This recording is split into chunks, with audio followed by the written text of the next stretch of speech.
हाय दोस्तों, आप सभी का स्वागत है आज की क्लास में। और हमारा जो समरी का बैच चल रहा है, जहां पर हम समरी क्लासेस आपके लिए ला रहे हैं, जिससे कि आप अपनी परीक्षा में अपनी तैयारी को कंप्लीट कर पाएं। तो आज की जो इम्पोर्टेंट यूनिट है, चूंकि हमारा मॉड्यूल बी है, तो जो इम्पोर्टेंट यूनिट है वो इम्पोर्टेंट यूनिट हम जो डिस्कस करेंगे वो 11 करेंगे। कौन सी करेंगे? 11, यानी रेमिटेंस प्रोडक्ट। तो हमारी जो नेक्स्ट यूनिट है वो है रेमिटेंस प्रोडक्ट्स। तो इसको आज हम लोग कवर करेंगे। और यहाँ पर जो इंपॉर्टेंट पॉइंट हम कवर करेंगे वो सबसे पहले electronic payment system, NEFT, RTGS, ECS. ठीक है दोस्तों। इसके साथ साथ एनएसीएच और एईपीएस, आधार इनेबल पेमेंट सिस्टम, और भारत बिल पेमेंट सिस्टम। ठीक है दोस्तों। तो इन सभी पॉइंट्स को आज की क्लास में हम लोग कवर करेंगे। चलिए, सबसे पहले रेमिटेंस प्रोडक्ट के बारे में अगर हम बात करें, इंट्रोडक्शन की बात करें, तो क्या होता है रेमिटेंस प्रोडक्ट। तो रेमिटेंस प्रोडक्ट की जब भी हम बात करते हैं दोस्तों, remittance product are an integral part of retail banking. Retail banking में एक इंट्रीगल पार्ट है, वो जो इंट्रीगल बैंकिंग का रोल अदा करता है वो कौन करता है? रेमिटेंस प्रोडक्ट करता है। ठीक है दोस्तों। तो रेमिटेंस प्रोडक्ट की बात करें तो यहां पर साफ साफ लिखा है कि remittance products have evolve over a period of physical movement of remittance instruments to instant electronic transfer of remittance across the country and globe. यानी पहले जो हमारे पास रेमिटेंस है ना, जो रेमिटेंस प्रोडक्ट होते थे वो फिजिकल मूवमेंट वाले होते थे। कौन से होते थे? फिजिकल मूवमेंट वाले, है ना, फिजिकल मूवमेंट वाले। अब फिजिकल मूवमेंट वाले जो भी प्रोडक्ट थे वो क्या थे? आपके पास चेक होता था। क्या होता था दोस्तों? चेक होते थे। या आपके पास क्या होते थे? ड्राफ्ट होते थे। क्या होते थे? ड्राफ्ट होते थे। ठीक। लेकिन आज जो सिनेरियो वो चेंज हो गया, फिजिकल से इलेक्ट्रॉनिक इलेक्ट्रॉनिक इलेक्ट्रॉनिक माध्यम में। इलेक्ट्रॉनिक माध्यम में हमारा जो रेमिटेंस प्रोडक्ट है वो चेंज हो चुका है लगभग। चाहे हम अपने इंडिया की बात करें, अपने देश की, या हम ग्लोब पे किसी भी कंट्री की बात करें, वहां पर ये चेंजेस आपको देखने को मिल रहे हैं। तो सबसे पहले अगर हम चेक या डिमांड ड्राफ्ट की बात करें, या बैंक ऑर्डर की बात करें, या टेलीग्राफिक ट्रांसफर की बात करें, तो ये सभी हमारे फिजिकल मूवमेंट वाले रेमिटेंस प्रोडक्ट हुआ करते थे। ठीक है दोस्तों। लेकिन अगर हम बात करें तो रिटेल इलेक्ट्रॉनिक और card based payment have seen quantum jump in the past few years. यानी कुछ पिछले कुछ सालों में अगर आप देखेंगे तो जो रिटेल इलेक्ट्रॉनिक और कार्ड बेस्ड पेमेंट सिस्टम है उनकी एकदम भरमार आई है, या उनकी जंप मिली है, या सबसे ज्यादा कस्टमर्स लोग उन्हीं को यूज कर रहे हैं। और इनमें अगर आप देखेंगे तो सबसे इंपॉर्टेंट रोल अदा किया वो है एनईएफटी, यानी नेशनल इलेक्ट्रॉनिक फंड ट्रांसफर, और दूसरा है आरटीजीएस, यानी रियल टाइम ग्रॉस सेटलमेंट। ठीक है दोस्तों। तो जो पहले पेपर बेस इंस्ट्रूमेंट यूज किए जाते थे, कौन से इंस्ट्रूमेंट? पेपर बेस इंस्ट्रूमेंट जो यूज किए जाते थे, जिसमें चेक ड्राफ्ट आते थे, वो लगभग 60% volume of the total non cash transaction का इन्हीं से होता था। ठीक है दोस्तों। और इनकी जब वैल्यू हम निकालेंगे तो वो 11% वैल्यू ही फाइंड होती थी। ठीक। सो मैक्सिमम ट्रांजेक्शन किसके थ्रू हो रहे थे? जो नॉन कैश बेस्ड ट्रांसफर थे वो बैंक ड्राफ्ट और चेक के थ्रू हो रहे थे। लेकिन अगर आज हम बात करें तो आज आपके सामने एक अलग ही सिनेरियो है। और इस सिनेरियो को लाने में सबसे महत्वपूर्ण योगदान भारत में निभाया है किसने? रिजर्व बैंक ऑफ इंडिया ने। मिड 80s और अर्ली 90s में आरबीआई ने फोकस किया टेक्नोलॉजी बेस्ड सॉल्यूशंस पर। ठीक है। और इंप्रूवमेंट की बात की payment and settlement system infrastructure में। यानी कुल मिला के अगर हम बात करें तो पेपर से टेक्नोलॉजी पर बेस्ड किया, टेक्नोलॉजी पर इसको लेके गया कौन? रिजर्व बैंक ऑफ इंडिया, यानी आरबीआई। ठीक है दोस्तों। और अगर बात करें तो coupled of introduction of new payment products by taking advantage of the technology advancement in bank. और आरबीआई ने टेक्नोलॉजी का सहारा लिया और कुछ न्यू पेमेंट सिस्टम, कुछ नए पेमेंट जो सिस्टम है उनको इंट्रोड्यूस किया। ठीक है दोस्तों। तो उन्हीं पेमेंट सिस्टम को आज हम लोग डिस्कस करेंगे। सबसे पहला जो मतलब नाम आता है वो कौन सा है? जैसे आरटीजीएस है, एनईएफटी, ये सेंट्रलाइज पेमेंट सिस्टम है। लेकिन अगर रेमिटेंस प्रोडक्ट्स की बात करें तो सबसे पहले हम लोग समझ लें कि जो दो सबसे मोस्ट ट्रेडिशनल फॉर्म थे रेमिटेंसेस के, वो कौन से थे जो यूज करते थे बैंक लोकल पेमेंट करने के लिए? सबसे पहला नाम था बैंक चेक। यानी the bank cheque are issued for making local payment on behalf of customer. यानी बैंक चेक के थ्रू बैंक चेक जारी किए जाते थे, क्या करने के लिए? लोकल पेमेंट करने के लिए। किसके बिहाफ पे? कस्टमर के बिहाफ पर। तो all local payments by branches should be made by means of bankers cheque on account of purchase of stationery, furniture, sundry items या आर्टिकल्स, टेलेक्स या टेलीफोन, इलेक्ट्रिसिटी बिल एक्सेट्रा। तो ये जो काम होते थे, ये सभी काम होने के लिए क्या बैंकर्स चेक का यूज किया जाता था? किसका चेक किया जाता था? बैंकर्स चेक का यूज किया जाता था। ठीक है दोस्तों। लेकिन अगर हम बात करें तो इलेक्ट्रॉनिक पेमेंट सिस्टम जो आज अगर आप देखते हो तो इसने एक इवेल्युएशन मतलब इवोल्यूशन लेके आ गया, क्रांति। कैसे लेके आ गया? इलेक्ट्रॉनिक पेमेंट सिस्टम की बात करें तो आज हमारे पास मोबाइल हाथ में है, वहां से भी हम सभी पेमेंट्स को, जो भी नॉन केस बेस्ड ट्रांसफर है, उनको हम कर सकते हैं। ठीक है। तो वहीं पर जो इंपॉर्टेंस दी गई, आज जो इंपॉर्टेंस है वो किसकी है? इलेक्ट्रॉनिक पेमेंट सिस्टम की है। और there are two type of set of access criteria for bank. अगर आप इलेक्ट्रॉनिक पेमेंट सिस्टम का प्रयोग करना चाहते हैं तो दो प्रकार से आपके पास प्रोडक्ट अवेलेबल है। सबसे पहला जो सिस्टम है वो है सेंट्रलाइज पेमेंट सिस्टम, जिसे सीपीसी कहा जाता है। वैसे सीपीएस होना चाहिए, वैसे कहा इसे सीपीसी ही जाता है। क्या कहा जाता है? सीपीसी कहा जाता है। ठीक है। Centralize payment system which include real time gross settlement यानी RTGS, national electronic fund transfer यानी NEFT, national electronic clearing service यानी एनईसीएस। और ये तीनों ही चीज सेंट्रलाइज पेमेंट सिस्टम है, यानी इनको रेगुलेट और ऑपरेट कौन देखता है? ऑपरेशन पूरी तरह से आरबीआई। ठीक है दोस्तों। दूसरा है डिसेंट्रलाइज पेमेंट सिस्टम, डीपीएस। ठीक। Include clearing house, MICR. ठीक है। अगर बात करें electronic clearing services, ECS, open to all eligible license bank.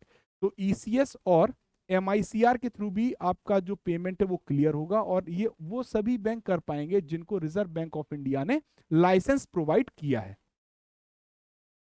Payment and settlement system act 2007, the enactment of payment and settlement system act 2007 to provide the regulation and supervision of payment system in India and to designate the Reserve Bank of India as the authority for that purpose, further strengthen the payment system। Simple सी बात है, reserve bank of India को, RBI को क्या देने के लिए?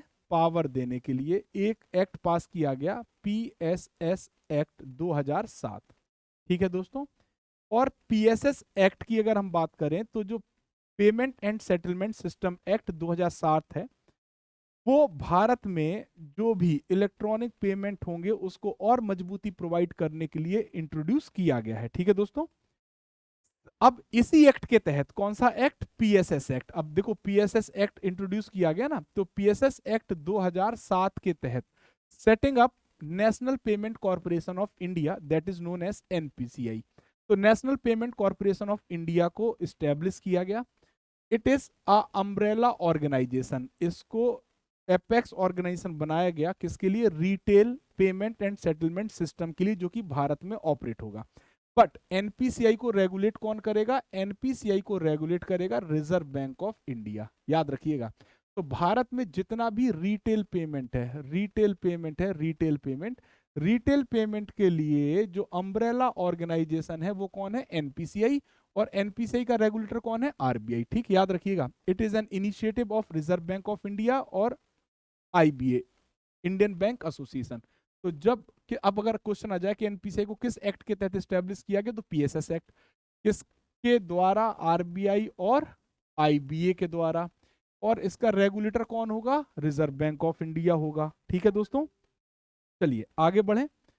अब सबसे पहला जो सीपीसी में आपने पढ़ा था, सेंट्रलाइज पेमेंट सिस्टम में, नेशनल इलेक्ट्रॉनिक फंड ट्रांसफर, जिसे आप आसान शब्दों में NEFT, national electronic fund transfer कहते हैं।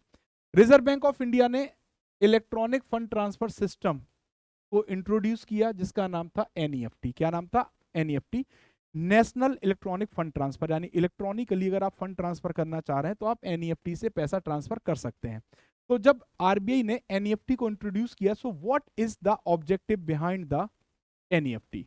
So the first objective is to establish an electronic fund transfer system to facilitate an efficient, secure, economical, reliable and expeditious system of the fund transfer and clearing in the banking sector through out India. तो कुल मिला के NEFT को लाने का main objective था कि एक इलेक्ट्रॉनिक फंड ट्रांसफर सिस्टम लाया जाए जिसके तहत इफिशिएंट तरीके से, सिक्योर तरीके से, इकोनॉमिकल तरीके से, रिलायबल तरीके से क्या किया जाए, फंड को क्लियर किया जा सके बैंकिंग सेक्टर में ऑल ओवर इंडिया, जहां तक भारत की सीमा रेखा है। To relieve the stress on the existing paper based fund transfer and clearing system. तो जो एक बहुत ज्यादा कॉम्प्लेक्स और टिपिकल सिस्टम था जहां पे पेपर का यूज हो रहा था और क्लियरिंग सिस्टम का प्रयोग हो रहा था, उसको एलिमिनेट किया गया और इलेक्ट्रॉनिकली फंड ट्रांसफर करने की सुविधा इंट्रोड्यूस की गई एनईएफटी के तहत। एनईएफटी सिस्टम क्या है इसको भी समझ लेते हैं। NEFT is an national wide payment system. NEFT एक ऐसा पेमेंट सिस्टम है जो पूरे भारत में एप्लीकेबल है और ये 1-to-1 फंड ट्रांसफर की सुविधा प्रोवाइड करता है। ठीक है दोस्तों, एनईएफटी का प्रयोग करके कोई भी इंडिविजुअल, कोई भी फर्म, कोई भी कॉर्पोरेट, कोई भी इलेक्ट्रॉनिकली ट्रांसफर कर सकते हैं अपने फंड को from one bank account to another bank account. ठीक है दोस्तों, ठीक है। Firm from any bank branch to any individual firm, corporate having an account with any other bank branch in the country participating in the system.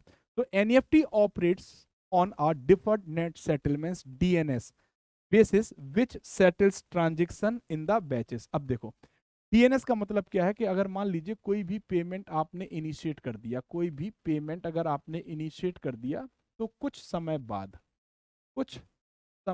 बाद यानी after some time period, कुछ समय बाद यानी आफ्टर सम टाइम पीरियड, ठीक, वो पैसा दूसरे खाते में रिफ्लेक्ट हो जाएगा यानी कुछ समय लेगा और इसीलिए इसे कहा जाता है डिफर्ड नेट सेटलमेंट। ठीक है दोस्तों, याद रखिएगा।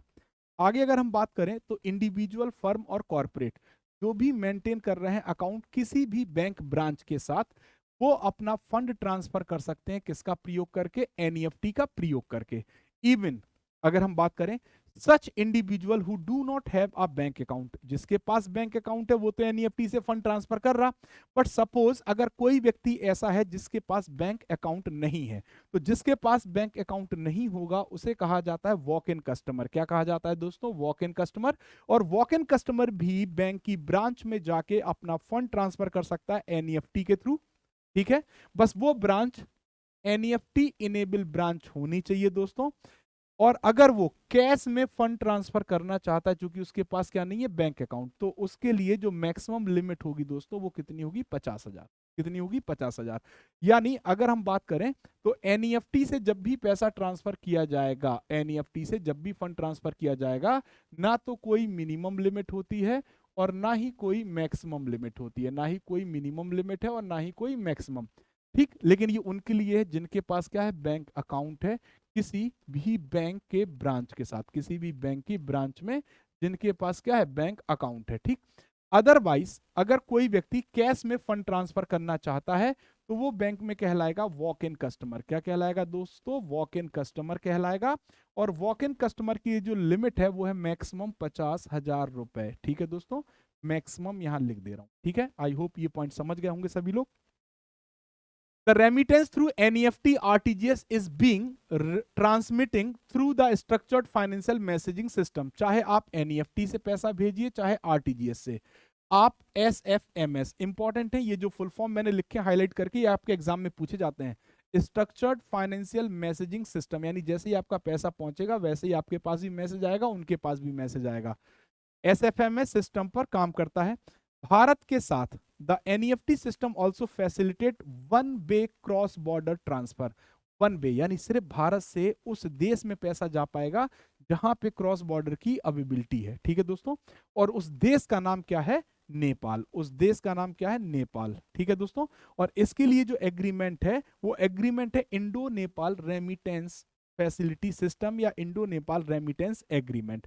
इसके तहत भारत से नेपाल पैसा भेजा जा सकता है।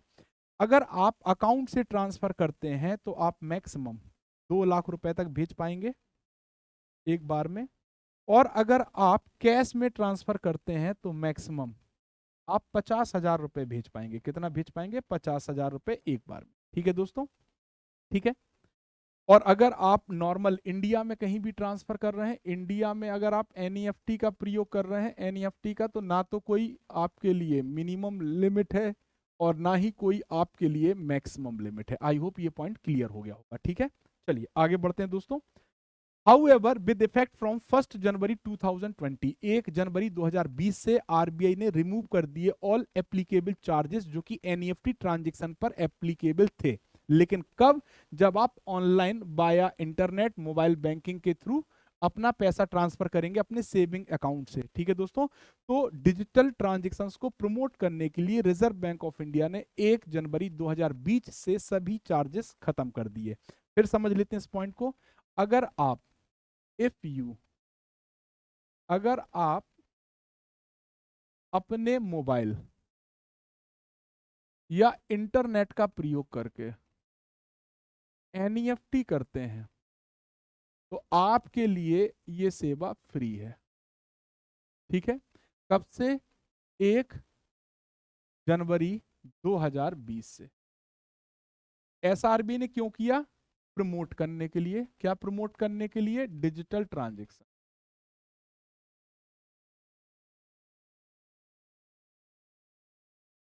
क्या प्रमोट करने के लिए? Digital transaction. ठीक है दोस्तों, तो promote digital transaction, done. RBI has fixed timing during which NEFT transaction could be processed only 8 AM to 6 PM from Monday to Friday और 8 AM to 12 PM on Saturday. तो ये अभी नहीं एप्लीकेबल है, ये पहले चल रहा था सिस्टम कि अगर आप मंडे टू फ्राइडे यानी वीक डेज में पैसा ट्रांसफर करते हैं तो आपको सवेरे 8 बजे से शाम को 6:30 बजे तक ये सुविधा रहेगी। और अगर आप सैटरडे को फंड ट्रांसफर करते हैं तो 8 बजे से 12 बजे तक आपको ये सुविधा रहेगी। लेकिन अगर हम बात करें तो 16 दिसंबर, पॉइंट रखिएगा, अब ये पॉइंट खत्म हो गया। 16 दिसंबर 2019 को रिजर्व बैंक ऑफ इंडिया ने एनईएफटी के लिए 24/7/365 डेज की फैसिलिटी अवेलेबल करा दी है। यानी अब आपको ये वाली समस्या में नहीं फंसना पड़ेगा। ठीक है दोस्तों, तो याद रखिएगा 16 दिसंबर 2019, 24/7 365 days with a view to promote digital transaction and global integration of financial market. तो अब आपको जो एनईएफटी सर्विस है वो 24/7 अवेलेबल रहेगी, 16 दिसंबर 2019 से। ठीक है दोस्तों, चलिए आगे बढ़ते हैं। अब आपको टोटल एक दिन में 48 बैचेस मिलेंगे जिसमें फंड ट्रांसफर होता है, क्योंकि जो एक बैच होगा दोस्तों, जो एक बैच होगा वो कितने घंटे का होगा? हाफ आवर्स का। तो आपको टोटल 48 बैचेस मिलेंगे। कितने बैचेस मिलेंगे? 48 बैचेस। ठीक है दोस्तों, और आपका बैच स्टार्ट होगा 12:30 AM पर सुबह और खत्म होगा 12 बजे।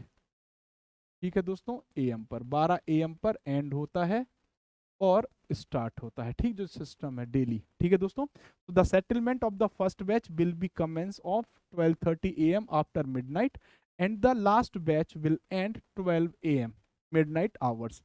तो NEFT transaction after usual banking hours of bank are expected to be automated mode through straight through processes. अगर बैंकिंग आवर्स के बाद भी एनईएफटी होता है, जो ये टाइम दिया है, तो वो स्ट्रेट थ्रू प्रोसेस के थ्रू, एसटीपी के थ्रू आगे बढ़ेगा।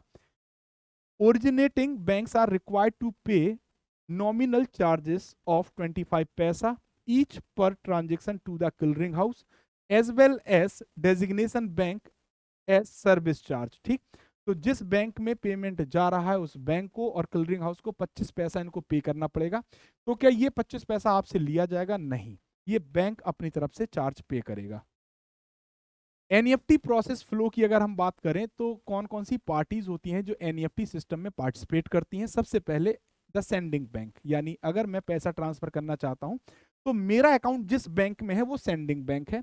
सेंडिंग सर्विस सेंटर होगा दोस्तों, एनईएफटी क्लियरिंग सेंटर होगा। फिर जब पैसा पहुंचेगा रिसीविंग सर्विस सेंटर किसके पास? रिसीविंग बैंक वाले के पास, और फिर रिसीविंग बैंक से बेनिफिशियरी ब्रांच में पहुंच जाएगा और आपके अकाउंट में रिफ्लेक्ट हो जाएगा। ठीक है दोस्तों, एनईएफटी के तहत क्या राइट्स हैं, क्या ऑब्लिगेशंस हैं कस्टमर के और बैंक के? पहला पॉइंट कहता है कि एवरी पार्टिसिपेटिंग बैंक और institution shall maintain the security, integrity, efficiency of the system. यानी अगर कोई भी बैंक एनईएफटी सिस्टम के तहत कस्टमर्स को सुविधा दे रहा है पैसा ट्रांसफर करने की, तो उसके पास सिक्योरिटी, इंटीग्रिटी और इफिशियंसी होनी चाहिए आपके उनके सिस्टम में। Second, fund transfer. अगर हम फंड ट्रांसफर की बात करें, इंस्ट्रक्शन की बात करें, shall be issued by the customer in a manner prescribed by the participant bank। ठीक है दोस्तों। तीसरा, format shall be complete in all requisite particulars। तो वो फॉर्मेट है वो उन सभी गाइडलाइंस को फॉलो करे जो बैंक ने प्रोवाइड की है। ठीक है दोस्तों। चलिए अब इसको भी एक बार देख लीजिए। स्टेप नंबर 4 क्या कहता है? स्टेप नंबर 4 क्या कहता है दोस्तों, देख लेते हैं। ठीक है, स्टेप नंबर 4 कह रहा है the customer shall be responsible for accuracy of particular given in the payment instruction. तो जब भी कोई पेमेंट करने जाएगा तो कितना अमाउंट भेजना, क्या भेजना, उसके लिए जिम्मेदार कौन है? कस्टमर। क्यों? क्योंकि वो इंफॉर्मेशन कस्टमर की रिस्पॉन्सिबिलिटी है। The customer shall be bound by any payment instruction executed by the bank if the bank had executed the payment instruction is good faith and in compliance with the security procedure provided, the customer shall not be bound by any payment instruction executed by the bank। ठीक है, अब देखो यहाँ पे क्या लिखा है, पहले समझ लेते हैं। The customer shall be bound by any payment instruction executed by the bank. Bank ने जो भी पेमेंट इंस्ट्रक्शन एग्जीक्यूट की हैं उसके तहत कस्टमर बाउंड है। कब? If bank has executed the payment, अगर बैंक एग्जीक्यूट कर रहा है पेमेंट इंस्ट्रक्शंस को गुड फेथ और कंप्लायंसेस के तहत, सिक्योरिटी प्रोसीजर्स के तहत, provide that the customer shall not be bound. Customer कहां पर बाउंड नहीं है? Any payment instruction executed by the bank if the prove that the same was not issued by him and that it was caused either the negligence of a fraudulent act of any employee of the bank। Simple सी बात है कि अगर bank ने जो भी guideline provide की है, क्या प्रोवाइड की है? गाइडलाइंस जो भी प्रोवाइड की हैं, किसके रिगार्डिंग? पेमेंट के रिगार्डिंग। किसके रिगार्डिंग? पेमेंट के रिगार्डिंग जो भी गाइडलाइंस प्रोवाइड की हैं, ठीक, उन गाइडलाइंस को अगर बैंक, मतलब उन गाइडलाइंस के तहत कस्टमर क्या होगा? कस्टमर बाउंड होगा। कस्टमर क्या होगा? बाउंड होगा। क्यों बाउंड होगा? क्योंकि अगर वो ट्रांजेक्शन कर रहा है कोई बैंक गुड फेथ में, किसमें? गुड फेथ के तहत, है ना, यानी वो चाहता है कि हमारे कस्टमर को कोई असुविधा ना हो, अच्छी सोच के साथ। सेकंड, वो सभी कंप्लायंसेस जो बैंक को प्रोवाइड की गई, अगर बैंक फॉलो कर रहा है तो कस्टमर बाउंड है। और अगर बैंक इन गाइडलाइंस को फॉलो नहीं कर रहा है, कोई भी निग्लिजेंस कर रहा है ना, या वो फ्रॉड कर रहा है उसका कोई भी एम्प्लॉय, तो फिर कस्टमर बाउंड नहीं है, बट इसके लिए कस्टमर को प्रूफ करना पड़ेगा। ठीक है दोस्तों। चलिए, the payment instruction shall be become irrecoverable once it's executed by the bank. एक बार बैंक ने अगर प्रोसेस स्टार्ट कर दिया तो फिर वो पेमेंट रिटर्न नहीं आ सकती। The bank is not bound, bank की कोई जिम्मेदारी नहीं होगी, by any notice of revocation unless it is not the compliance with the security procedure. ठीक है दोस्तों। तो अगर एक बार आपने इंस्ट्रक्शन प्रोवाइड कर दी, बैंक ने प्रोसेस स्टार्ट कर दिया और एग्जीक्यूट कर दिया, तो फिर आपका पैसे की वापस लाने की गारंटी बैंक के पास नहीं है।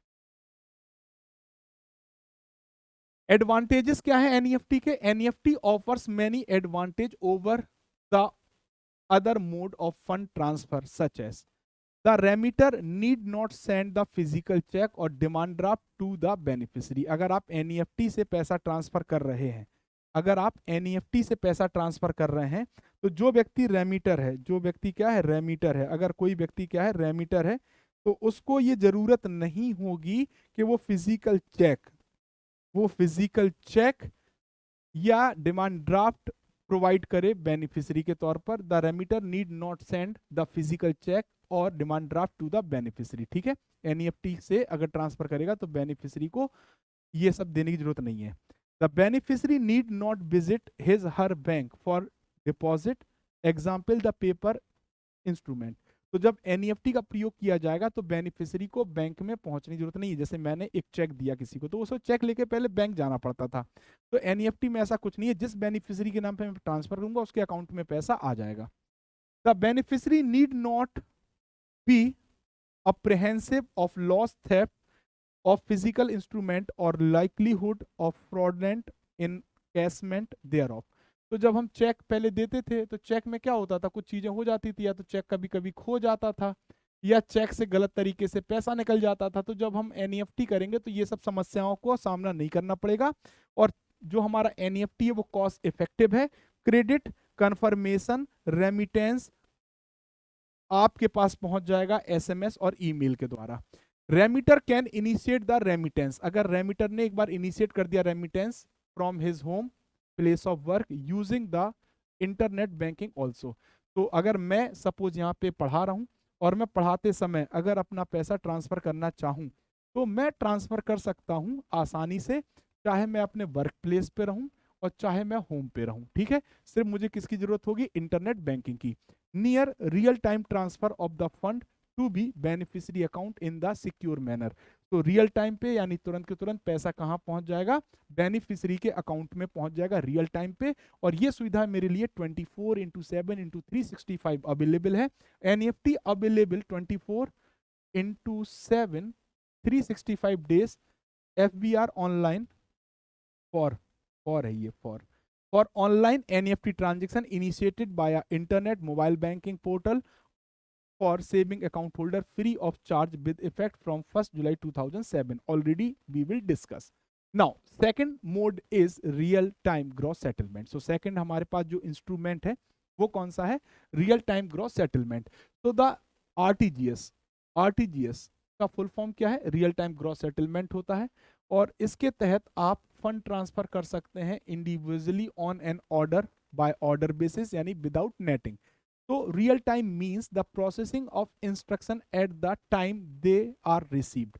रियल टाइम का मतलब है जैसे ही आप इनिशिएट करोगे और उनको जो इन्फॉर्मेशन मिलेगी वो वैसे ही आपका प्रोसेस स्टार्ट कर देंगे, यानी तुरंत के तुरंत। जैसे मैंने यहाँ जो पढ़ाया वो आपको तुरंत देखने को मिला अगर आप लाइव क्लास में हैं, तो इसे क्या कहा जाएगा, रियल टाइम। ठीक है दोस्तों, ग्रॉस सेटलमेंट का मतलब पूरा पैसा एक साथ ट्रांसफर हो जाएगा।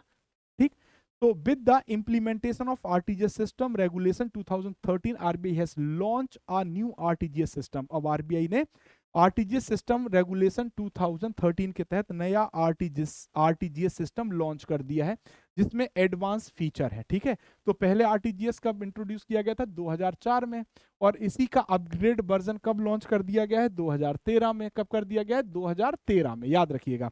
और एडवांस फीचर क्या है, हाइब्रिड फीचर है, जो कि फ्यूचर वैल्यू डेटेड ट्रांजेक्शन आप कर सकते हैं, यानी भविष्य की डेट के लिए ट्रांजेक्शन कर सकते हैं। एंटी मनी लॉन्ड्रिंग फिल्टरिंग भी अवेलेबल है अब। तो अगर आपके एग्जाम में क्वेश्चन आ जाए आरटीजीएस में नए फीचर क्या प्रोवाइड किए गए हैं, तो आप फ्यूचर डेटेड ट्रांजैक्शन कर सकते हैं। क्या कर सकते हैं, ट्रांजैक्शन कर सकते हैं दोस्तों, ये एक नया फीचर आ गया है। Plus anti money laundering anti money laundering filtering भी है। ठीक है दोस्तों, बैंक में pass on the benefit to the customer. ठीक है दोस्तों, चलिए अब आपको बता दें कि जो कट ऑफ टाइम है आरटीजीएस सिस्टम का, आरबीआई का, effect from 2015, open for business morning 8 AM। Initial cut off customer transaction 4:30 बजे, यानी कस्टमर 4:30 तक ट्रांजेक्शन कर पाएंगे। फाइनल कट ऑफ कब होगा, रात में 7:45 पर। आइडियल रिजर्व क्या होगा, 7:45 से लेके 8 बजे तक रिजर्व रहेगा, इस पे कोई ट्रांजेक्शन नहीं होगा, और एंड ऑफ द डे रात में 8 बजे कर दिया जाएगा। ठीक है दोस्तों, चलिए चार्जेस की बात करें। इनवर्ड, अगर आपके अकाउंट में पैसा आता है तो आपको कोई चार्जेस नहीं देने, फ्री है। आउटवर्ड यानी पैसा जाता है 2 लाख से 5 लाख पे 25 रुपए प्लस एप्लीकेबल जो भी टैक्सेस हैं, लेकिन 30 से ज्यादा नहीं हो सकता। और 5 लाख से ऊपर पे आपको 50 रुपए plus applicable time varying tariff subject to a maximum 55 rupees. ठीक है दोस्तों, तो ये चार्जेस यहाँ पे शो किए गए हैं। अब इलेक्ट्रॉनिक, अच्छा एक चीज और अभी बताना भूल गए, अगर आप आरटीजीएस का प्रयोग करते हो, आरटीजीएस, तो आरटीजीएस से भी आप एक अकाउंट से फंड दूसरे अकाउंट में ट्रांसफर कर पाओगे। ठीक है, अब अकाउंट नंबर 1 से आपको अकाउंट नंबर 2 में पैसा ट्रांसफर करना है, तो हम आरटीजीएस का प्रयोग ही क्यों करेंगे, क्योंकि आरटीजीएस को लाया ही गया है लार्ज वैल्यू ट्रांसफर के लिए, लार्ज अमाउंट ट्रांसफर करने के लिए क्या लाया गया है, लार्ज अमाउंट ट्रांसफर करने के लिए क्या लाया गया है, आरटीजीएस। और अगर लार्ज अमाउंट है तो कंडीशन क्या है, अगर आप आरटीजीएस से ट्रांसफर करते हो तो मिनिमम आपको 2 लाख रुपए ट्रांसफर करने पड़ेंगे। कितने लाख रुपए? 2 लाख। और मैक्सिमम की अगर हम बात करें तो मैक्सिमम की कोई लिमिट नहीं होगी, no upper limit, no upper limit, कोई अपर लिमिट नहीं है दोस्तों, मैक्सिमम की कोई लिमिट नहीं है, आपको वो फंड ट्रांसफर कर सकते हैं आप, 15 लाख, 20 लाख, 25 लाख, जो भी कर पाए वो आरटीजीएस से कर सकते हैं। ठीक है दोस्तों। अब चाहे आप आरटीजीएस करिए और चाहे आप एनईएफटी करिए, आपके पास आईएफएससी कोड होना चाहिए। किसका? बेनिफिशियरी का। किसका होना चाहिए? बेनिफिशियरी का। ठीक है। और आईएफएससी कोड का मतलब क्या है? ये 11 डिजिट का, कितने डिजिट का होता है? 11 डिजिट का, 11 डिजिट का अल्फा न्यूमेरिक कोड होता है। क्या होता है? अल्फा न्यूमेरिक कोड होता है। ठीक है। क्यों प्रोवाइड किया जाता है? For unique identification, unique identification of bank branch. किसी भी बैंक की ब्रांच की अद्वितीय पहचान के लिए दिया गया कोड आईएफएससी कोड है। ठीक है। और कौन प्रोवाइड करता है? Provide by the reserve bank of India. ठीक है दोस्तों। तो जिस व्यक्ति के भी खाते में पैसा ट्रांसफर करने उसका आपको क्या पता होना चाहिए? IFSC code. ठीक ना। आगे बढ़ते हैं। इलेक्ट्रॉनिक क्लियरिंग सर्विसेज क्या होता है? ईसीएस। तो ECS is electronic mode of payment receipt for transaction that are repetitive और पीरियोडिक इन नेचर। अगर आप इलेक्ट्रॉनिकली वो पैसा ट्रांसफर करना चाहते हो जिसको आपको हर महीने करना या बार बार करना, तो वहां पे ईसीएस का प्रयोग किया जाता है। ECS is used by institutions for making bulk payment of amount toward the distribution of dividend, interest, salary, pension etcetera. तो जो सैलरियां बढ़ती हैं या जो कंपनियों का लाभ डिविडेंड बढ़ता है बहुत सारे लोगों में, या पेंशन बांटी जाती हैं, वो ईसीएस सिस्टम के तहत ही बांटी जाती हैं। और फॉर बल्क कलेक्शन, अब देखो एक तो ईसीएस की तरह बांट दिया, दूसरा ऑर्गेनाइजेशन कलेक्ट भी तो करती है अमाउंट, जैसे बिल कलेक्ट हो रहा है ना, फीस कलेक्ट हो रही। तो for bulk collection amount towards telephone, electricity, water bill, है ना, cess, tax collection, loan instalment, repayment, periodic investment in mutual funds, insurance premium, वहां पे भी ईसीएस का प्रयोग किया जाता। तो सिंपल सी बात है, जब कस्टमर, मतलब जब आप लोगों के पास सैलरी बांटनी है, पेंशन बांटना है, डिविडेंड बांटना है, डिविडेंड बांटना है, तो जब बांटना होता है तो ईसीएस क्रेडिट का प्रयोग किया जाता है। किसका प्रयोग किया जाता है? क्रेडिट का। और अगर आपका बिल पेमेंट होना है, ठीक है दोस्तों, या टैक्स पेमेंट आपको करना है, ठीक है दोस्तों, तो इन सब काम के लिए क्या यूज किया जाता है? ECS debit. क्या यूज किया जाता है? ECS debit. याद रखिएगा, ईसीएस क्रेडिट और ईसीएस डेबिट अभी आगे हम आपको बताएंगे। चलिए, तो 2 वेरिएंट होते हैं ईसीएस के, एक होता है ईसीएस क्रेडिट, दूसरा होता है ECS debit. ECS credit is used by the institution for affording credit to a large number of beneficiaries. ठीक है। ठीक है, फिशरीज जैसे employees, investors, pensioners etcetera in their bank account. तो वहां पे हम क्या यूज करेंगे? ECS credit. ईसीएस डेबिट कहां यूज करते हैं? ECS debit is used by an institutional for raising debit to a large number of account. जब बहुत सारे लोगों के अकाउंट में हमें क्रेडिट करना है पैसा, तो हम क्या यूज करेंगे? ECS credit. और जब बहुत सारे लोगों के अकाउंट से हमें पैसा डेबिट करना है, तो हम क्या यूज करेंगे? ECS debit. जैसे आपको बिल पेमेंट करना है, टैक्स पेमेंट करना है, लोन की इंस्टॉलमेंट देनी है, तो वहां पे ईसीएस डेबिट का प्रयोग किया जाता है। कैटेगरीज क्या क्या होती है ईसीएस स्कीम में? So based on geographical location of branches covered, there are 3 broad categories of ECS scheme. तो ईसीएस स्कीम की 3 ब्रॉड कैटेगरी होती हैं। सबसे पहले लोकल ईसीएस होता है, और यहाँ पर टोटल 81 सेंटर हैं ऐसे, जो कि लोकेशन अक्रॉस द कंट्री, जो कि देश के अलग अलग क्षेत्र में है। फिर आपको रीजनल ईसीएस मिलेगा, जो कि 9 सेंटर से ऑपरेट हो रहा है, location as various part of country. फिर होगा नेशनल ईसीएस, और is a centralise version of ECS. ये ईसीएस का सेंट्रलाइज वर्जन है। The scheme is operated at Mumbai and facilitate the coverage of all core banking enable branches located anywhere in India. ठीक है दोस्तों, जैसे आपने ईसीएस पढ़ा वैसे ही आपके लिए national automated clearing house NACH होता है दोस्तों।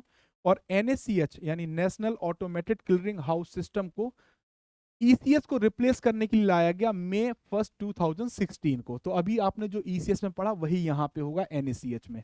तो national payment corporation of India यानी NPCI, national payment corporation of India यानी एनपीसीआई, जो कि जितने भी रिटेल पेमेंट है उसके लिए अम्ब्रेला ऑर्गेनाइजेशन है। तो NPCI has implemented national automated clearing house for bank, financial institution, corporate and government, a web-based solution to facilitate interbank यानी एक बैंक से दूसरे बैंक में हाई वॉल्यूम यानी बड़ा पैसा electronically transfer which are repetitive और पीरियोडिक इन नेचर, यानी जिसमें बार बार आपको पेमेंट करना है या एक निश्चित समय के बाद जो पेमेंट जाती है उन सब के लिए पहले क्या होता था, ईसीएस होता था। ईसीएस को रिप्लेस कर दिया गया 2016 में और ईसीएस की जगह पे क्या लाया गया, एनएसीएच। एनएसीएच क्या लाया गया दोस्तों, एनएसीएच। और एनएसीएच जब लाया गया तो इसको देखता कौन है, एनपीसीआई। किसके अंडर में है, NPCI national payment corporation of India के अंडर में। ठीक है, तो NACH system can be used making bulk transactions towards distribution, distribute करना है यानी क्रेडिट करना है, डिस्ट्रीब्यूट करना है यानी क्रेडिट करना है, क्या, जैसे subsidy, dividend, interest, salary, pension etcetera. And for the bulk transaction toward collection यानी क्या करना है, डेबिट, क्या करना है, डेबिट, क्या करना है, debit of payment, telephone bill, electricity bill, water bill, loan, investment in mutual fund payment, insurance premium etcetera. तो नेशनल ऑटोमेटेड क्लियरिंग हाउस जो भी एनएसीएच है इस सेंट्रलाइज सिस्टम, ये सेंट्रलाइज सिस्टम है, launch with the aim of consolidated multiple ECS system running across the country. यानी जो ECS run हो रहा था है ना, लोकल लेवल पे, रीजनल लेवल पे, नेशनल लेवल पे, इनको एलिमिनेट करने के लिए क्या लाया गया, एनएसीएच। ठीक है दोस्तों, तो with the implementation of NACS system, जैसे ही एनएसीएस सिस्टम को इंप्लीमेंट किया गया, NPCI intend to provide, NPCI यानी national payment corporation of India intends to provide a single set of rules, इनको सिंगल सेट ऑफ रूल्स लाने पड़े, open standard and the best industry practice for electronic transaction which are common across all the participant, service providers and users. ठीक है, तो ये participants पे भी applicable है, सर्विस प्रोवाइडर पे भी एप्लीकेबल है और यूजर्स पे भी एप्लीकेबल है। ठीक है दोस्तों, तो NACH system also support financial inclusion measures, NACH के तहत फाइनेंशियल इंक्लूजन को भी सपोर्ट प्रोवाइड किया जा रहा है। गवर्नमेंट या गवर्नमेंट की जो भी एजेंसीज हैं and bank by providing support to Aadhaar based transaction, यानी बहुत सारे लोग ऐसे हैं जो आधार बेस्ड ट्रांजेक्शन यूज करते हैं, वहां पर भी एनएसीएच एक इंपॉर्टेंट रोल अदा करता है। ठीक है दोस्तों, नाउ एनएसीएच आधार पेमेंट ब्रिज यानी APB system develop by the NPCI national payment corporation of India, जो कि हेल्प करती है गवर्नमेंट की और गवर्नमेंट एजेंसीज की, जिसके तहत ये जो ऑर्गेनाइजेशन है गवर्नमेंट या गवर्नमेंट एजेंसीज जितने भी डायरेक्ट बेनिफिट ट्रांसफर डीबीटी के बेनिफिशरीज हैं उनके पास पैसा पहुंचाने में, क्योंकि APB system has been successfully channelised the government subsidies and benefits to the intended beneficiary using Aadhaar number, क्योंकि जैसे डीबीटी का बेनिफिट है वो भी आधार कार्ड से मिल रहा, या जो भी बेनिफिट बेनिफिशरी को गवर्नमेंट देना चाहती है जिसमें किसका प्रयोग हो रहा है, आधार का, किसका प्रयोग हो रहा है दोस्तों, आधार नंबर का प्रयोग हो रहा है। ठीक, डबल ए है, सॉरी, आधार, आधार नंबर का प्रयोग हो रहा है। तो एनएसीएच आधार पेमेंट ब्रिज का यूज किया जाता है। APB Aadhaar payment bridge system link with the government departments, इसको गवर्नमेंट डिपार्टमेंट से लिंक किया गया है। दे आर स्पॉन्सर्ड बैंक, इनके जो भी स्पॉन्सर्ड बैंक है उनसे भी लिंक है on side, and beneficiary bank and beneficiary on the other hand. ठीक है, सो ये लोग कनेक्टेड हैं इस एपीबी सिस्टम से। अब NACH which was initially available on bank working days is now made available by on all days, जो पहले सिर्फ बैंक वर्किंग डेज पर ही एनएसीएच काम करता था, अब एनएसीएच आपको सभी दिन अवेलेबिलिटी मिलेगी। और ये स्टार्ट कब से हुआ है, 1 अगस्त 2021 से। ठीक है दोस्तों, और इसके तहत इंप्रूव हो गया है क्या, client convenience and leverage of 24/7 availability of RTGS. तो आरटीजीएस 24/7 अवेलेबल हो गया आपको। अब NaCH से क्या क्या फायदे हैं, NaCH से क्या क्या फायदे हैं कस्टमर को? सबसे पहले, no need for manual process in this case, किसी भी केस में मैनुअल प्रोसेस की आवश्यकता नहीं है। The process is easier and faster than ECS, तो जो पहले ECS चलता है उससे इजी और फास्ट प्रोसेस आ गया है। No need to keep track of due date for payment such as utility bill, phone and credit. तो अब आपको ड्यू डेट का वेट नहीं करना पड़ेगा, ट्रैक नहीं करना पड़ेगा, वो खुद ही उठा लेगा आपके अकाउंट से पैसा। Card bill, interest payment and variety of other payment because they are all handled automatically through registered bank. ठीक है दोस्तों, ये फायदा है। अब ऑर्गेनाइजेशंस को क्या फायदा है? No dependence on cheque and clearance, अब उनको चेक और क्लियरेंस का झंझट खत्म। Payment such as scholarship, allowances and subsidies take less time to process, आसानी से हो जा रहा है। Salary, dividend and pension payment are all made on scheduled date, much improve customer service and bill payment. ठीक है दोस्तों, अब बैंक को क्या फायदा है? बेटर कस्टमर सर्विस प्रोवाइड कर पा रहा, फास्टर पेमेंट प्रोसेस कर पा रहा है, strong ties with associate organisation, no need to rely on cheque and paper work, registration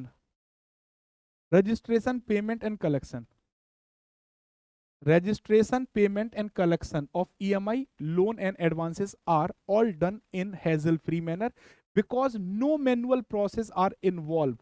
There are fewer errors and smoother workflow than before. ठीक है, so transaction that are quick and do not take a longer time to complete. अब क्या जाता है, comparison कर लेते हैं ECS को NaCS से। NaCS is much faster with same day presentation, settlement and return processing compare to the ECS सिस्टम। तो ECS से तेज है, सेम डे पे सभी प्रोसेस कर देता है, where the entire process spread to 3 to 4 days।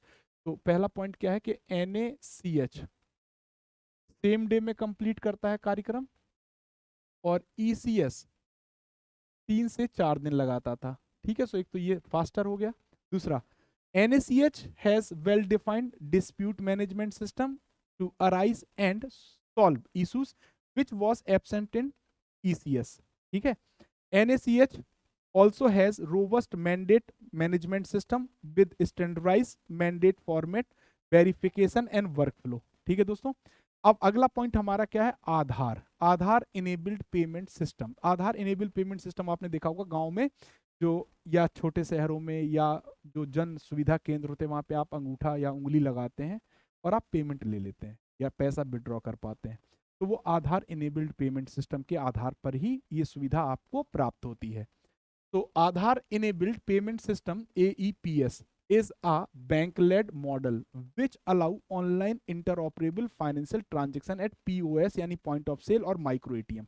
तो आधार इनेबल पेमेंट सिस्टम एक बैंक लेड मॉडल है जिसका यूज किया जाता है फाइनेंशियल ट्रांजैक्शन करने में, चाहे वो POS से हो या माइक्रो ATM से, थ्रू बिजनेस करस्पॉन्डेंट या बैंक मित्र आप कह सकते हैं, है ना, बाय द आधार ऑथेंटिकेशन। मैं एक एग्जांपल लेके समझा देता हूं बिल्कुल आसान शब्दों में। आधार इनेबल पेमेंट सिस्टम के थ्रू होता क्या है समझिएगा। जैसे मान लीजिए ये बैंक है, अगर मान लो ये बैंक है, अगर मान लीजिए कोई कस्टमर है, अगर वो बैंक तक आ पा रहा तो उसको कोई एक्स्ट्रा बेनिफिट की जरूरत नहीं है, वो सब सेवाएं ले सकता। लेकिन बहुत सारे एरिया ऐसे हैं जहां पे बैंक की ब्रांच नहीं है, कोई बैंक की ब्रांच नहीं है, कोई भी बैंक की ब्रांच नहीं है, तो उनके पास तक बैंकिंग की सर्विस कैसे पहुंचाई जाए? तो इसके लिए बैंकों ने क्या किया, एक मीडिएटर को चुना और इन्हें नाम दिया गया बिजनेस करस्पॉन्डेंट या बैंक मित्र। क्या कहते हैं? बैंक मित्र भी कहते हैं और बिजनेस करस्पॉन्डेंट भी कहते हैं। ठीक है, तो अब ये कैसे सर्विस देंगे, पैसा इन लोगों का पैसा कैसे विड्रॉल करेंगे? तो इनको दिया गया एक POS मशीन, है ना, पॉइंट ऑफ सेल, या हम कह सकते हैं माइक्रो ATM। क्या कह सकते हैं? माइक्रो ATM दिया। ठीक, और इनके पास सुविधा दे दी। अब इस बैंक ने एक्सेस दे दिया इनको कि आप पैसा विड्रॉ कर सकते, सब कुछ कर सकते, लेकिन उन्हीं लोगों का पैसा उन्हीं के अकाउंट से हो पाएगा जिनके अकाउंट पे उनका आधार, कौन सा कार्ड? आधार लिंक होगा। अब क्या होगा कि मान लीजिए जो हमारा बैंक मित्र या बिजनेस करस्पॉन्डेंट है वो हमारे घर पे आया, हमारे पिताजी बुजुर्ग हैं और वो बैंक नहीं जा पाते हैं, तो वो मशीन लेके आ गया। पिताजी ने क्या किया, अम्मा से कहा कि अम्मा आप अपना अंगूठा लगा दो, आपकी जो पेंशन आई है उससे पैसा निकल आएगा। तो मेरी माँ ने अपना अंगूठा लगाया और यहाँ से 2,000 रुपये क्या हुए, एक बार में निकल गए। तो 2,000 रुपये ने किसको पेमेंट कर दिया, पिताजी को। और इनके सिस्टम में 2,000 क्या हो गया, दिखाने लगा माइनस। बैंक इनको 2,000 रुपये देगा और वो कहाँ से कनेक्ट कर देगा, वो इनके अकाउंट से डिडक्ट कर देगा। अब इस पे इन ये लोग कुछ कुछ चार्ज भी ले लेते, कभी 100 रुपये, 50 रुपये, 10 रुपये, वैसे नहीं लगना चाहिए। ठीक है, तो इसी सिस्टम को कहा जाता है आधार इनेबल पेमेंट सिस्टम, जहां पे आप अपना फिंगरप्रिंट, रेटिना या जो भी आधार में सेवाएं दी गई हैं उनका प्रयोग करके अगर पैसा विड्रॉ कर पाते हैं तो उसी को इसमें इंक्लूड किया गया है। ठीक है, चलिए। तो Aadhaar enable payment system is a bank led model which allow online interoperable financial transaction at POS और micro ATM through business correspondent, और इन्हीं को हम लोग कहते हैं bank Mitra of any bank using the Aadhaar authentication. बस इसमें सबसे इंपॉर्टेंट है, ये काम तभी करेगा जब आधार ऑथेंटिकेशन होगा। तो these need KYC compliant bank account with the Aadhaar has been link. मैंने क्या बताया कि आपका जो अकाउंट है वो आधार से लिंक होना चाहिए। किससे लिंक होना चाहिए, आधार से लिंक होना चाहिए। अगर लिंक है तो ये सिस्टम आपके लिए काम करेगा। चलिए आगे बढ़ें। सर्विस ऑफर्ड, अब आधार इनेबल पेमेंट सिस्टम से क्या क्या सर्विस है, कैश विड्रॉल की सुविधा है, कैश डिपॉजिट की सुविधा है, बैलेंस इंक्वायरी की सुविधा है, आधार टू आधार फंड ट्रांसफर कर सकते हैं और मिनी स्टेटमेंट भी निकाल सकते हैं। Bharat bill payment system BBPS, Bharat bill payment system के तहत आप किसी भी बिल को किसी भी समय किसी भी जगह से पेमेंट कर सकते हैं। उसी सिस्टम को बीबीपीएस कहा जाता है और इसका ऑब्जेक्टिव क्या है, the objective of BBPS is to implement an integrated bill payment system. BBPS को लाने का मेन ऑब्जेक्टिव था कि integrated bill payment system introduce किया जाए अपने देश में, that offers interoperable and accessible bill payment service to the customer. तो इंटरऑपरेबल यानी डिफरेंट डिफरेंट ऑपरेशंस के लिए जो भी आपको बिल पेमेंट करना ऑर्गेनाइजेशंस का, आप बिल पे कर सकते हैं, है ना। और यहाँ पर जो एजेंट नेटवर्क है उसका प्रयोग करके, तो अगर हम बात करें तो interoperable and accessible bill payment service to customer through a network of agents. तो बहुत सारे जो एजेंट है उनका नेटवर्क है, आपको उस ऑर्गेनाइजेशन या संस्था में जाने की जरूरत नहीं, जहां पे बिल पेमेंट करना है आप किसी भी एजेंट का प्रयोग करके बीबीपीएस से अपना बिल पेमेंट कर सकते हैं। इनेबलिंग मल्टीपल पेमेंट मोड, सिर्फ कैश में ही करें या यूपीआई से करें या आप कार्ड से करें, तो मल्टीपल पेमेंट मोड आपके पास अवेलेबल है। किसके थ्रू, और आपको तुरंत रिसिप्ट मिल जाएगी पेमेंट की। Bharat bill payment system is a reserve bank of India conceptualize system driven by the NPCI. RBI का कंसेप्ट है और ड्राइव किसने किया है, national payment corporation of India ने। It is a one stop payment platform for all bill providing an interoperable and accessible. ठीक है, तो ये किसी भी प्रकार का जो भी बिल पेमेंट करना है एनी टाइम एनीवेयर आप बिल पेमेंट कर सकते हैं। किसका प्रयोग करके, भारत बिल पेमेंट सिस्टम का। डिफरेंट पेमेंट चैनल्स, कौन कौन से पेमेंट चैनल हैं जिनके थ्रू आप पेमेंट कर सकते हैं। Bharat bill payment transaction can be initiated through multiple payment channels, like आप इंटरनेट के थ्रू कर सकते हैं, इंटरनेट बैंकिंग के थ्रू कर सकते हैं, मोबाइल और मोबाइल बैंकिंग के थ्रू करते हैं, POS point of sale terminal से कर सकते हैं, मोबाइल वॉलेट से कर सकते हैं, मोबाइल पॉइंट ऑफ सेल से कर सकते हैं, कियोस्क से कर सकते हैं, एटीएम से, बैंक ब्रांच से कर सकते हैं, एजेंट एंड बिजनेस करस्पॉन्डेंट के थ्रू भी बिल पेमेंट कर सकते हैं। ये सब क्या है, एजेंट। की पार्टिसिपेंट्स कौन है, सबसे पहले BBPCU, Bharat bill payment central unit, कौन है, एनपीसीआई। बीपीओयू, भारत बिल, ये बिल है दोस्तों, ये बिल लिखा है, क्या लिखा है, बिल, ठीक है, BILL। तो Bharat bill payment operating unit, it can be bank और non bank organisation but need to authorisation by the reserve bank of India. Agent institution कौन है, eligible entities who wish to offer those who are currently in bill payment. तो वो सभी entities इसके क्या हो सकते हैं, एजेंट इंस्टीट्यूट हो सकते हैं जिनका बिल पेमेंट हम लोग करते हैं। कलेक्शंस होता है, aggregation business would be operate under. Agent कौन है, कस्टमर टच पॉइंट, जहां से कस्टमर जाके मिले और अपना बिल पेमेंट कर पाए, यानी कस्टमर जिससे टच होता है, मिलता है, उसी को एजेंट कहा जाता है। ठीक है दोस्तों, कोई बिजनेस करस्पॉन्डेंट भी हो सकता है, कोई एजेंट आउटलेट भी हो सकता है, बैंक ब्रांच भी हो सकती है, कलेक्शन सेंटर भी हो सकता है, रिटेल आउटलेट्स भी हो सकते हैं। तो ये थी आज की हमारी क्लास दोस्तों, जो कि यूनिट 11 कंप्लीट डिस्कशन हमने आपके साथ किया है। इस क्लास की पीडीएफ आपको मिल जाएगी हमारे टेलीग्राम चैनल JAIIB बाला पर। सो आप वहाँ से अपनी जो भी पीडीएफ है वो कलेक्ट कर सकते हैं, और क्लास आपकी कंप्लीट होती जाएंगी एक एक करके। पूरा रिटेल बैंकिंग वेल्थ मैनेजमेंट आपको मिल जाएगा आपकी परीक्षा के पहले, जिससे कि आप कंसेप्ट को स्ट्रॉन्ग करके अपने एग्जाम में पार्टिसिपेशन कर पाएं। तो थैंक यू वेरी मच।